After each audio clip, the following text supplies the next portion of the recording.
I think one of the things to keep in mind here over the next couple weeks is that it's really important for us to watch and see what's happened with corn rootworm when it comes to silk clipping. We're used to the root damage from corn rootworm, but right now, at least for many people in the state, as we're working at establishing the ear, is a super critical period for us to watch their ability to clip silks.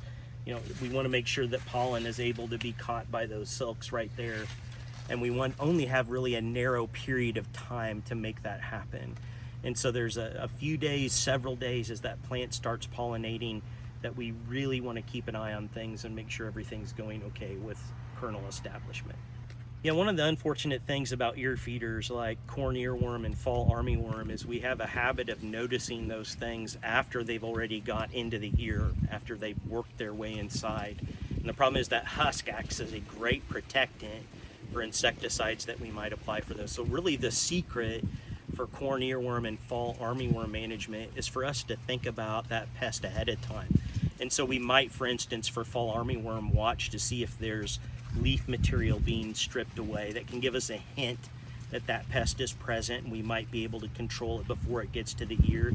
Sometimes we'll talk about pheromone traps in conventional cornfields, but probably the biggest tool that we use when it comes to those ear feeders are traits, in particular things like Viptera.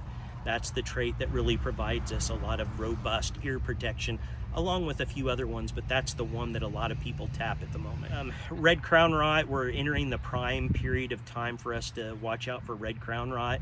That disease has kind of been boiling up here for several years now.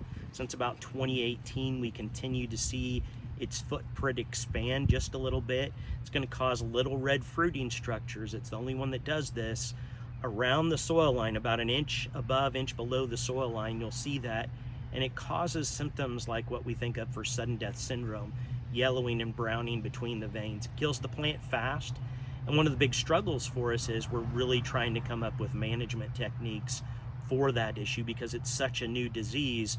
We're really trying to get up to speed on how you manage it, and we're trying to learn some of the basic information about that pest.